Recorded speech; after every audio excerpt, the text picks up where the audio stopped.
Saludos mis amigos y hermanos en Cristo, este es tu amigo y hermano Ricky Frontán. Aquí una vez más seguimos aquí con el estudio acerca del libro de Apocalipsis. Hoy vamos a estar tocando el mensaje a la iglesia de Sardis. Estamos en el mensaje en los mensajes a las 7 iglesias del Apocalipsis, 7 iglesias que eran iglesias literales que existieron a finales del primer siglo en Asia. El último video estuvimos hablando acerca de la iglesia de Tiatira, una iglesia que tenía mucho amor, una iglesia que tenía muchas buenas obras, pero lamentablemente había permitido las falsas doctrinas y los falsos maestros dentro de su congregación. Y vemos que el Señor les manda a arrepentirse, el Señor los reprende por eso. Comenzamos con la iglesia de Éfeso, una iglesia doctrinal, pero que había perdido su primer amor. Vimos la iglesia seguimos con la iglesia de Esmirna, una iglesia fiel. De hecho, solamente de estas 7 iglesias hay 2 iglesias que el Señor no les reclama nada, y es la iglesia de Esmirna y la iglesia de Filadelfia. Las otras iglesias, por lo general, comienza diciéndole las cosas buenas y después las reprende. Vimos también la iglesia de Pérgamo. Esmirna era la iglesia sufrida. Vimos la iglesia de Pérgamo, una iglesia que había sido fiel en medio de la persecución, pero también había permitido la falsa doctrina de Balaam y el libertinaje. Y hoy pues nos toca el mensaje a la iglesia de Sardis. Como siempre vamos a leer un poco voy a estar usando el comentario del hermano William Hendrickson en esta ocasión, y vamos a leer algo acerca de la ciudad de Sardis, donde se encontraba la iglesia de Sardis. Sardis era la ciudad impugnable, se situaba sobre una colina casi inaccesible, vigilante del valle de Elmos, y fue en tiempos antiguos la orgullosa capital de Lidia. Sus habitantes eran orgullosos, arrogantes, demasiado confiados. Y esto es importante que lo tengamos en mente, porque este va a ser también el problema de la iglesia de Sardis, una iglesia que en este sentido había copiado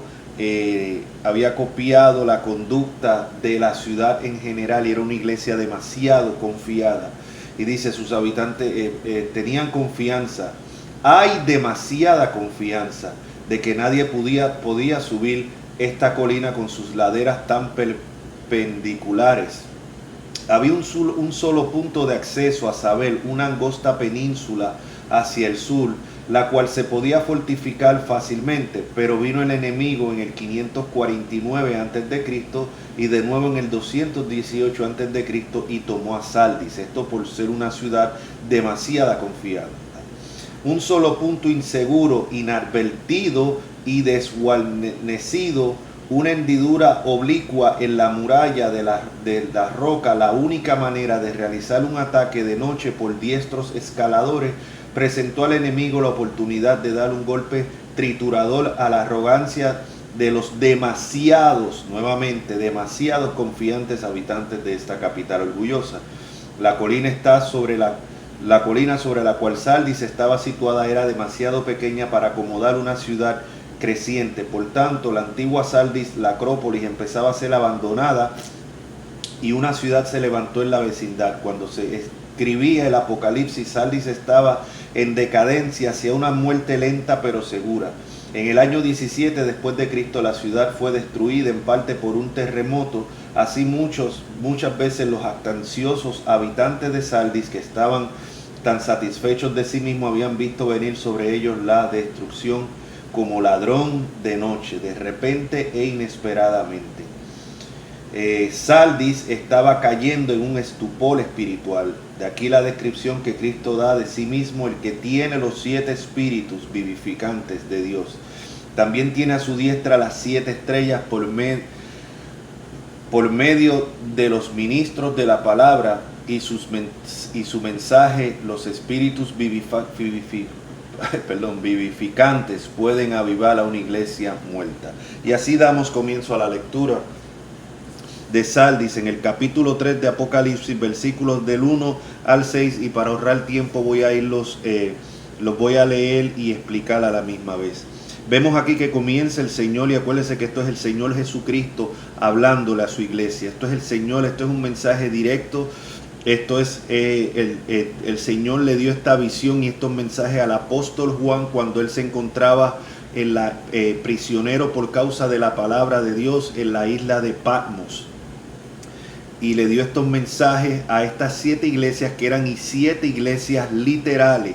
No son 7 periodos representantes de la iglesia, no, eran 7 iglesias literales. Y vamos a ver que las verdades que se le aplican a estas 7 iglesias se le aplica a la iglesia de todos los tiempos también, y a cada miembro individual de la iglesia. Hay tanto que aprender.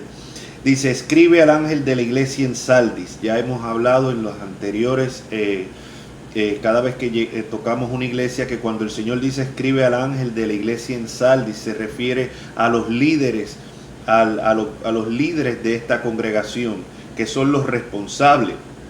Y es tremenda la responsabilidad que tienen los pastores en cuanto a las iglesias donde Dios los ha puesto. Por ellas van a tener que dar cuenta. Y dice: escribe al ángel en la iglesia de Sardis, el que tiene los 7 espíritus de Dios y las 7 estrellas, dice esto. Y vemos, como hemos explicado anteriormente, cada vez que el Señor le habla a una de estas iglesias, el Señor da una descripción, se identifica como con una parte de la descripción que él se presenta en el capítulo 1, versículos del 11 al 20. Y aquí se presenta, como dice, como el que tiene los 7 espíritus de Dios. Y los 7 espíritus de Dios es una referencia a la plenitud del Espíritu Santo. El número 7 es un número completo. Y dice: y las 7 estrellas, dice esto. Y vemos que el Señor anteriormente habla de que las 7 estrellas son los 7 ángeles que representan, creemos que representan a los líderes de estas congregaciones, y están en la mano del Señor. El Señor los tiene en su mano. Y dice: yo conozco tus obras, que tienes nombre de que vives y estás muerto. Wow. Hasta ahora hemos visto que en cada una de las iglesias, por ejemplo, como fue el caso de Éfeso, a la iglesia de Éfeso, el Señor comienza con reconociendo las buenas obras, las cosas buenas de estas congregaciones, ¿no? Y después, cuando uno dice, wow, ¿qué puede haber mal con esta iglesia? Entonces el Señor le dice: pero tengo esto contra ti, o unas pocas cosas contra ti, ¿no? En el caso de Éfeso vimos que se trataba de que, a pesar de que era una iglesia doctrinal, a pesar de que era una iglesia que había probado a los falsos apóstoles y los había hallado mentirosos, algo que muchas iglesias no hacen hoy en día, pero la iglesia de Éfeso lo hizo, y el Señor los halaga por eso, porque nosotros estamos llamados a escudriñar la escritura y ver la enseñanza de los maestros y de los pastores. O sea, nosotros no podemos decirle amén a todo, y ver si son falsos maestros, falsos apóstoles, tenemos que señalarle, o sea, y advertir a la iglesia. El Señor alaba esto de la iglesia de Éfeso, pero después de todo esto, y reconoce el arduo trabajo y todo, le dice: pero has perdido el primer amor. A la iglesia de Esmirna vimos que solamente a la iglesia de Esmirna y Filadelfia no tiene nada negativo que decir, pero en el caso de la iglesia de Esmirna reconoce que era una iglesia pobre, sufrida, pero encima les anuncian todavía más sufrimientos. Él no les dice declaren, aten al diablo, reprendan, no, le dice: no temas en nada lo que vas a padecer. He aquí el diablo echará a algunos de vosotros en la cárcel para que seáis probados. O sea, y lo que le dice es: sé fiel hasta la muerte. Sé fiel hasta la muerte. En la iglesia de Pérgamo vimos que el Señor sí les reconoce también sus obras, y el Señor les reconoce que moraban donde estaba el trono de Satanás, y que no habían negado la fe, y que habían retenido su nombre. Y aun cuando posiblemente uno de sus pastores o su pastor fue asado vivo dentro de un becerro de oro, donde probablemente lo metieron ahí, lo cocinaron vivo, aún la iglesia se había mantenido firme. Pero el Señor les dice: tengo pocas cosas contra ti, que retienes a los de la doctrina de Balaam. O sea, estaban permitiendo la falsa doctrina. Pero vemos que el Señor comienza con algo positivo siempre, y luego entonces le dice lo que tienen que corregir. O sea, un ejemplo a seguir para los pastores, para los predicadores, para cuando nos toca exhortar a algún hermano o dar un mensaje a la congregación. En Tiatira, vimos el mensaje a Tiatira en el último video. También el Señor comienza con algo positivo. Yo conozco tus obras y amor y fe y servicio y tu paciencia, y que tus obras postreras son más que las primeras. O sea, el Señor comienza diciendo las cosas positivas, pero luego le dice: pero tengo unas pocas cosas contra ti, que toleras que esa mujer Jezabel, que se dice profetiza, enseña y seduzca a mis siervos a fornicar y a comer cosas sacrificadas a los ídolos. Pero en el caso de Sardis vemos que el Señor no tiene nada positivo que decir al comienzo de la carta. Vemos que aquí comienza: yo conozco tus obras, igual que le dice a las otras iglesias. Y una vez más enfatizamos: el Señor conoce nuestras obras, las buenas y las malas. El Señor conoce las intenciones de nuestro corazón. Pero rápido va a lo negativo. No le dice nada positivo. Yo conozco tus obras, que tienes nombre de que vives y estás muerto. Wow. Esta congregación tenía una reputación, tenía buena reputación, tenía reputación de una iglesia avivada, probablemente una iglesia, tremenda congregación. Pero el Señor, que escudriña la mente y el corazón, le dice: tú estás muerta. Tú estás muerta, tú tienes nombre de que vives, pero estás muerta.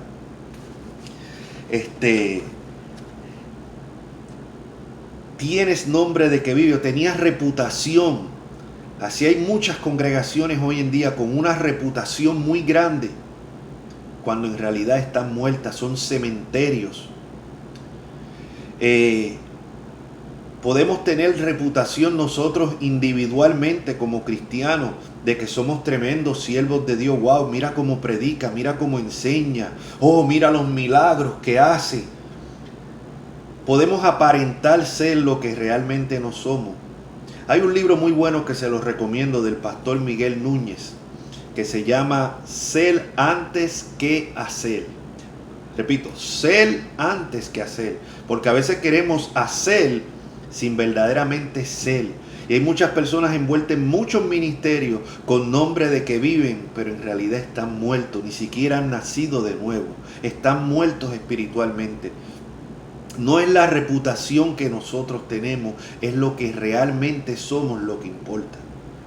Podemos aparentar una vida muy espiritual. Por eso es que tenemos que tener mucho cuidado con este movimiento de una espiritualidad que es a base de hablar en lenguas, de brincar, de saltar, de mucha euforia, de mucho emocionalismo. Pero eso no garantiza que tú estés vivo. Todo eso puede ser pura emoción. Todo eso puede ser puro show. O sea, no estoy, yo sé que hay hermanos sinceros en estos movimientos, pero eso no es prueba de que estás vivo. Eso no es prueba de que estás vivo. Brincar, saltar, caerte desmayado al piso, hablar en lengua, eso no es. Puedes tener reputación de que vives cuando realmente estás muerto. Podemos ser muy doctrinales también. Vamos al lado reformado. Podemos ser muy doctrinales y hablar mucho y enseñar y tener fama de que estamos vivos cuando realmente estamos muertos. La iglesia, la congregación probablemente más grande de Estados Unidos, es la congregación que pastorea Joel Osteen, muy conocido por sus libros, por sus programas, mucha cosa positiva. Nunca predica del pecado, nunca habla del infierno, no, porque él quiere hablar solamente cosas positivas. Tal vez la congregación más grande de Estados Unidos, uno de los pastores, si no es el pastor más conocido y más famoso en Estados Unidos. Pero ¿qué significa eso? O sea, ¿significa eso que están vivos? No, hay simplemente que mirar cuál es su doctrina, su enseñanza.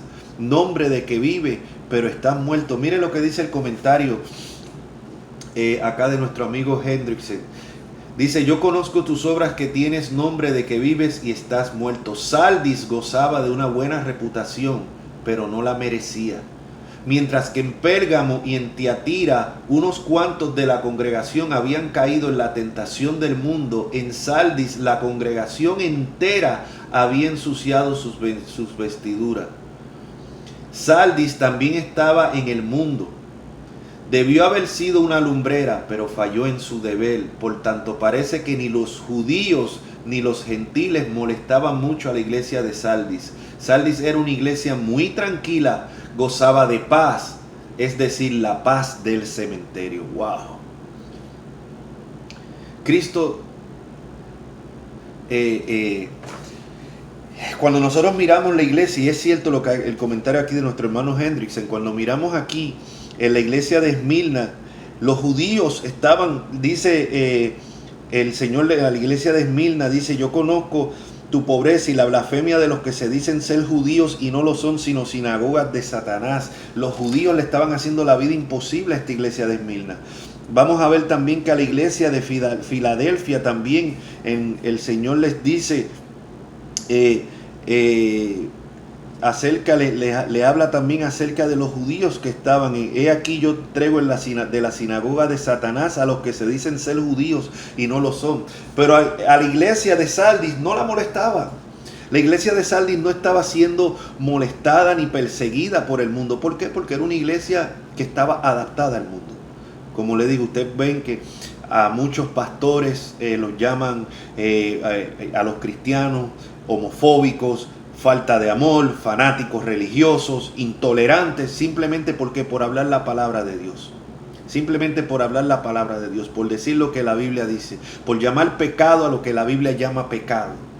Pero vemos por otro lado muchas congregaciones, como menciono, como la de Joel Osteen, que se han adaptado al mundo, hablan solamente lo que el mundo quiere oír, no son perseguidos. Usted no ve nunca que a Joel Osteen le digan que es homofóbico o que es un fanático religioso o es intolerante. No, porque según él todo el mundo va para el cielo. Él dice: no, yo no puedo condenar a nadie. Claro, nosotros no podemos condenar a nadie, pero tenemos que decir lo que la Biblia dice y lo que la Biblia sí condena. Si somos predicadores del evangelio, tenemos que predicar lo que dice la palabra, y la palabra es clara.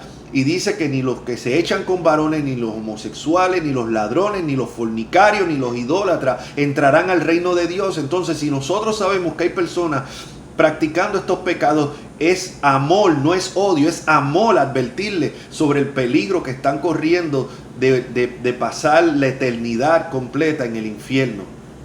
O sea, pero vemos que estas iglesias, y así hay muchas congregaciones hoy en día que se han adaptado al mundo. ¿Para qué? Para no ser perseguidas.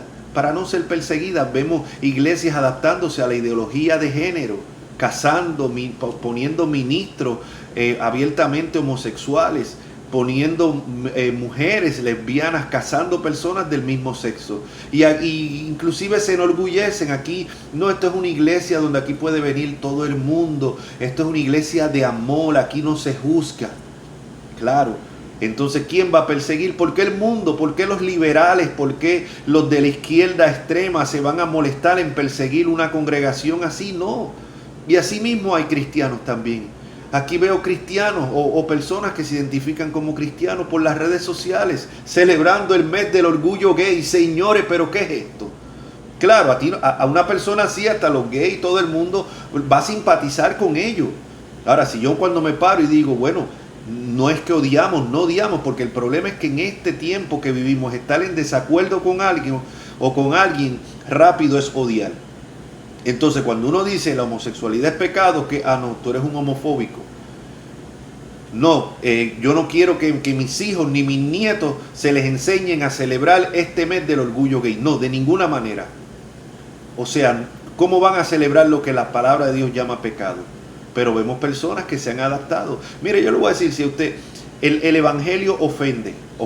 Y aquel que predique el evangelio, la congregación que predique el evangelio, va a ser una iglesia que las personas los que no se conviertan al evangelio se van a sentir ofendidos. Y no es que nosotros hablemos para ofender, aclaro, el propósito no es ofender. Yo no tengo que usar palabras groseras, ni tengo que hablar de una manera irrespetuosa con el fin de ofender y luego decir, no, es que claro, que cuando yo predico, la gente se ofende porque predico la verdad. Bueno, puede ser que predique la verdad y la gente se ofende, y puede ser que no predique la verdad y igual la gente se ofenda por la manera en que lo estoy haciendo. Pero cuando se predica lo que sí es cierto, uno predica la verdad del Evangelio, no con el fin de ofender a nadie, pero sí va a ofender, porque el Evangelio dice que somos pecadores. El Evangelio son buenas nuevas de salvación, y cuando tú le dices a una persona que es pecadora, se siente ofendida, porque en medio de este humanismo que estamos viviendo, estas creencias humanistas donde enseñan que el hombre es bueno, el hombre no es malo, el hombre es bueno. O sea, pero la Biblia dice que somos malos, la Biblia dice que somos pecadores, por eso es que Cristo murió, por eso es que Cristo murió en la cruz. Cristo murió por pecadores, expiando, pagando por el pecado.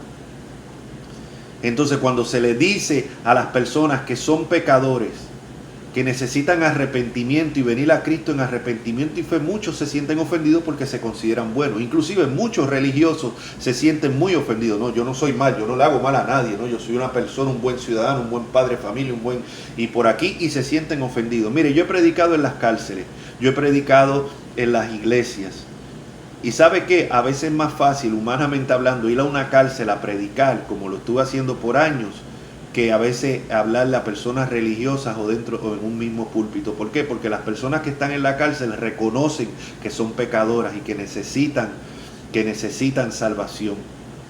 Pero cuando tú le hablas a una persona normal, o a veces en las mismas congregaciones, no, las personas se ofenden. No, ellos se consideran buenos en sí. No, mira, yo no soy un drogadicto, yo no soy un ladrón, no. Pero es que la Biblia dice que todos hemos pecado y estamos todos destituidos de la gloria de Dios. Que no es por buenas obras para que nadie se pueda gloriar en la presencia de Dios. Nadie se puede ganar el cielo. Entonces, por eso es que vemos, muchas personas tienen nombre de que viven. Este era el problema de la iglesia de Sardis. Si a ti nunca te han llamado homofóbico, si a ti nunca te han llamado fanático religioso, es muy probable, no digo pero es muy probablemente que tú estés en la misma condición de Sardis, de que tengas nombre de que vive, pero estás muerto. Si lo tuyo es tratar de estar bien con todo el mundo, con todos los lados, tú sabes, para que nadie se sienta ofendido. No, yo solamente, bueno, pues Dios solamente es el que juzga y Dios es el que puede. No. Ese no es el ejemplo ni que vimos de Jesús, ni de los apóstoles, ni de la iglesia primitiva. La iglesia primitiva pasó persecución. ¿Por qué? Por estar firme en la palabra de Dios. Y todos los que estén firmes y fieles a la palabra de Dios, de una manera u otra van a ser perseguidos, porque el mundo no tolera. El mundo no tolera. Ahora mismo aquí en Estados Unidos estamos viendo las leyes que quieren pasar acá los de la izquierda. O sea, leyes en contra de la familia, leyes en contra de los cristianos, tratando de meter a cristianos presos o quitarles sus negocios simplemente por su fe, como fue el caso de un tiempo atrás acerca de este hombre que tenía una repostería y por negarse a hacer una torta, un bizcocho, un cake, como le llamen en los diferentes países, a una pareja homosexual, lo demandaron y quisieron hacer un ejemplo de él. Casi pierde su negocio por las multas exageradas y las demandas exageradas que le metieron. Gracias al Señor que el caso fue a la Corte Suprema y salió bien. Pero esas son las cosas que estamos viendo. O sea, por eso tenemos que tener mucho cuidado. Mire lo que dice rapidito en Mateo 7, un pasaje que siempre leo constantemente. Mateo 7 dice, 7:21, no todo el que me dice Señor, Señor entrará en el reino de los cielos, sino el que hace la voluntad de mi Padre que está en los cielos. Muchos, oiga bien, no dicen 2 o 3, muchos me dirán en aquel día, Señor, Señor, no profetizamos en tu nombre. Wow, que muchos profetas hay por ahí, ¿verdad? No profetizamos en tu nombre. Y en tu nombre echamos fuera demonios. Y en tu nombre hicimos muchos milagros. Las cosas que llenan hoy, hacen una campaña de sanidad y milagro y se llenan. Que va a estar el profeta fulano de tal. Hay que salir corriendo a ver cuál es la profecía que él tiene, porque aparentemente lo que tenemos en la Biblia no es suficiente. Hay que ir a oír la nueva revelación. Ir a ver estos milagreros. Que ahora ya no hay pecado, ahora todo es demonio. Demonio de pornografía, demonio de borrachera, demonio. No, es que yo estoy en esto porque es que es un demonio de lujuria. Mire, poca vergüenza, eso es pecado. Eso es pecado que hay que arrepentirse y traer a los pies de Cristo. Eso no es ningún demonio. Pero claro, la fácil es echarle uno la culpa al demonio, que uno tiene un demonio y yo quiero hacer las cosas bien, pero el demonio, entonces hay que ir donde un exorcista de esto a que le eche. Pues mire, ¿sabe qué? Muchas de estas personas que tienen fama, que tienen reputación, el apóstol Guillermo Maldonado, el apóstol Cash Luna, mire, ¿sabe qué? A muchas de esa gente en aquel día, el día del juicio, el Señor, cuando ellos vengan, no, las credenciales mías es la reputación que yo tenía. La reputación que yo tenía son las credenciales de que yo soy un verdadero cristiano. El Señor les va a decir, y entonces les declararé, nunca os conocí, apartaos de mí, hacedores de maldad. Nunca os conocí. Esto no significa que el Señor no sabía quiénes eran. Claro que sí, el Señor sabe quién es la persona que vive en la jungla, en el sitio más remoto. El Señor sabe quién es omnisciente, omnipresente. Cuando Él dice nunca os conocí, se refiere a que nunca tuvo una relación con ellos. Ellos nunca tuvieron una relación verdadera con Jesús. Nunca nacieron de nuevo, nunca fueron verdaderos creyentes, pero tenían reputación. Cuidado, mi gente, cuidado, mis hermanos. Cuidado de tener simplemente reputación. ¿En qué tú estás? La Biblia dice que nos tenemos que examinaros a vosotros mismos si estáis en la fe. Examinemos nuestros pensamientos, examinemos nuestros motivos, examinemos nuestras acciones, examinemos a qué le dedicamos verdaderamente más tiempo, que es lo más importante en nuestras vidas. Cuidado, Dios nos libre de que nosotros tengamos simplemente una reputación. La iglesia de Sardis tenía reputación, tenía nombre de que vivía, pero el Señor le dice, pero estás muerta, estás muerta. Y así hay muchos de nosotros con reputación de que viven, muchas congregaciones, reputación de que están vivos, pero no es la reputación, es lo que somos verdaderamente. Podemos engañar a todo el mundo, pero al Señor no lo engañamos. Podemos aparentar lo que no somos, pero al Señor no lo engañamos. Nos podemos engañar a nosotros mismos, hasta nosotros mismos pensar de que estamos vivos cuando en realidad estamos muertos. Hoy en día muy poco se predica acerca. Hoy se va a las iglesias a oír una música que te levante la emoción, levanta las manos, alaba a Dios y estás en un éxtasis. Y después te dan un mensaje que más bien que una prédica es como una charla positiva para levantar tu espíritu. Eres hijo de un rey, declara esto, Dios te va a bendecir, Dios te va a dar lo mejor. El Señor me ha hablado que tú vas a tener esto, que lo mejor está por venir y paquitín, pacatán. Ay, la gente sale ahí en una nube. Siguen en su pecado. Porque no les hablaron del pecado, no les hablaron del arrepentimiento, pero según ellos están vivos, según ellos esa congregación, ay, cómo se movió el poder de Dios, el Espíritu Santo se movió de una manera. ¿Cómo se movió? ¿Cómo se movió? Porque la gente cayeron al piso, porque la gente brincaron, saltaron. Eso es el mover del Espíritu Santo. El trabajo del Espíritu Santo es traernos, es convencernos de pecado. Una congregación donde se manifiesta el poder del Espíritu Santo, las personas van a estar arrepentidas, llorando por su pecado, arrepintiéndose, confesando sus pecados.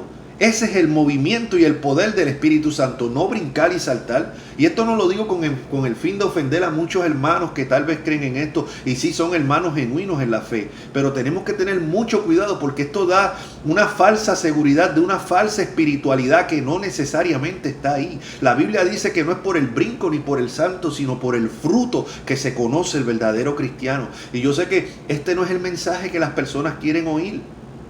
La gente lo que quiere es que le den de palmaditas en la mano. Yo no tengo que decir que Dios me habló y Dios me dijo. Yo le digo lo que dice la Escritura.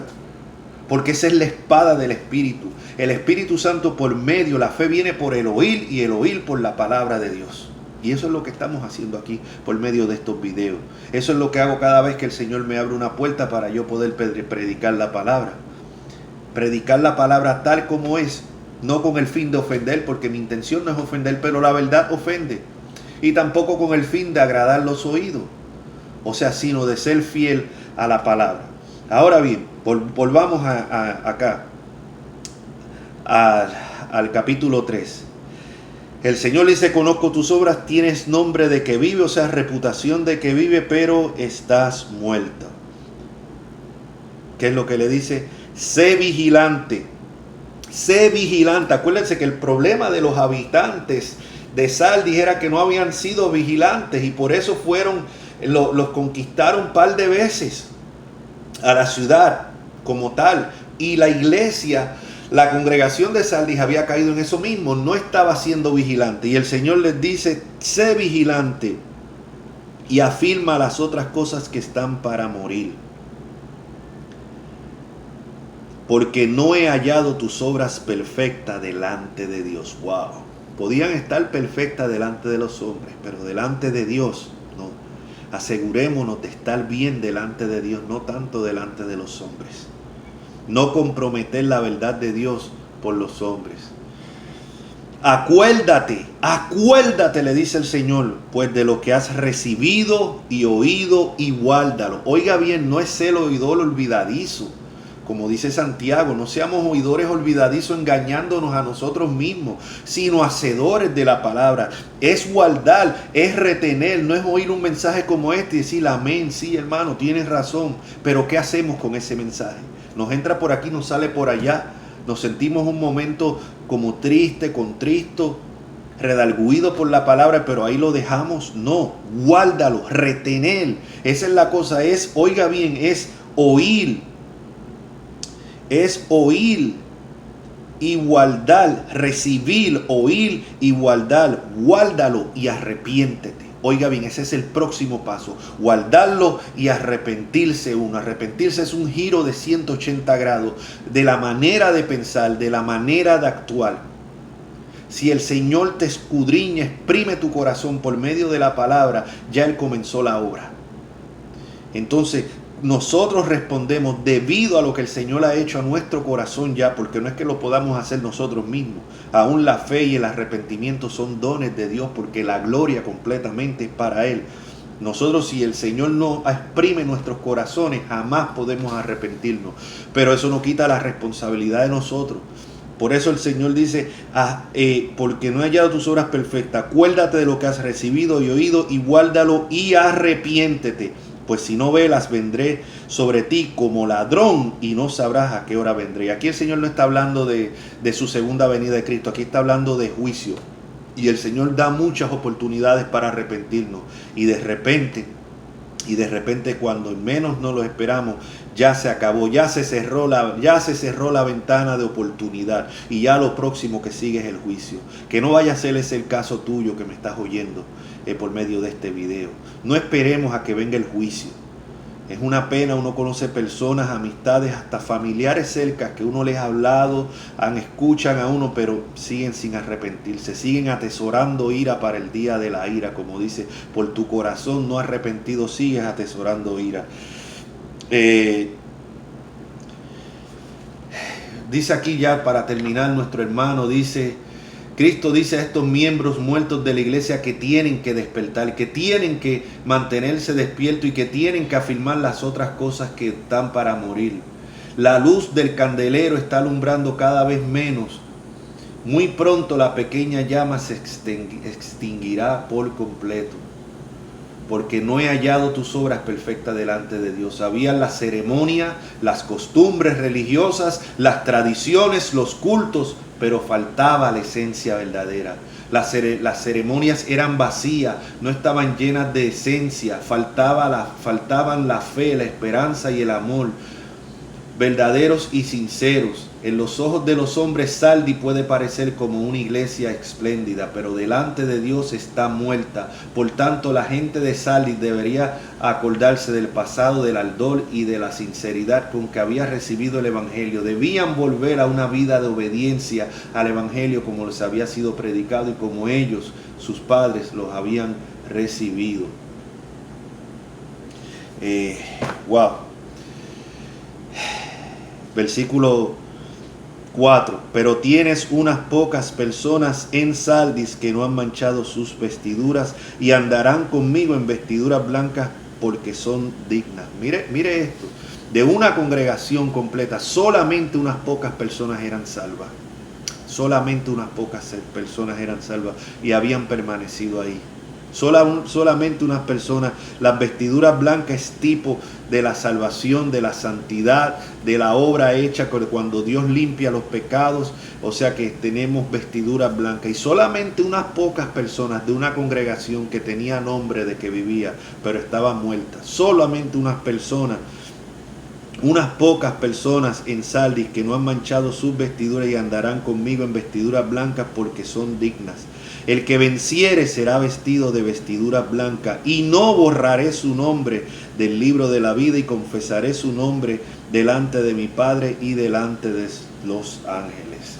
Dice aquí referente a este comentario, cuando los habitantes terrenales mueren, se borran sus nombres de los registros. Los nombres de los vencedores espirituales jamás serán borrados. O sea que esto no está hablando de perder la salvación. Su gloriosa vida permanecerá. O sea, y esto es a lo que se refiere. O sea, nosotros creemos en la seguridad de la salvación, pero también creemos que hay muchas personas autoengañadas, muchas personas que tienen nombre de que viven y están muertas, muchas personas que no han nacido realmente de nuevo. Terminamos. El que tiene oído, oiga lo que el Espíritu dice, no solamente a Sardis, sino a las iglesias. Eso te incluye a ti, me incluye a mí, incluye a la congregación que asisto, incluye a la congregación que tú asistes. Que Dios nos guarde de tener solamente una reputación y ser otra cosa. De tener reputación delante de los hombres, pero delante de Dios, que no haya nuestras obras perfectas. Roguemos, este es el momento de examinarnos a nosotros mismos. Venir a Cristo en arrepentimiento y fe. No basta con simpatizar, no basta con oír esto, es guardarlo, retenerlo y arrepentirse. Yo espero que esta palabra de esta mañana, este estudio haya sido de bendición a tu vida. Compártelo, medita primero en ello, dale aplicación primeramente a tu vida, compártelos con otros. Si tienes algún comentario, alguna pregunta, puedes escribir, puedes suscribirte a este canal también, Ricky Frontán, para que reciba todos los mensajes. Si no has oído los mensajes anteriores, te aconsejo que vayas ahí a la página y los escuches desde la introducción de Apocalipsis hasta este mensaje que, si no me equivoco, es como el número 12, algo por ahí andamos ya, ¿no? Ya perdí la cuenta exacto. Así que espero que esto haya sido de bendición, que el Señor haga la obra. Solamente ven, aquí no tienes que repetir oración, ven a Cristo en arrepentimiento y fe. Ahí mismo donde estás, clama, si reconoces tu situación, confiésasela a Él. Cristo dice, el que viene a mí yo no le echo fuera. Tal vez eres un cristiano, llevas tiempo en el Evangelio, si el Señor te ha ministrado, ha tocado, mira, tal vez tienes solamente la reputación. Examinémonos a nosotros mismos. No basta con la reputación. No es tener reputación, es ser. No es una reputación. La reputación es lo que los demás piensan de nosotros. Eso es muy diferente a lo que nosotros somos realmente, que es como Dios nos mira. La paz de Cristo sea con usted y será hasta el próximo video. Amén.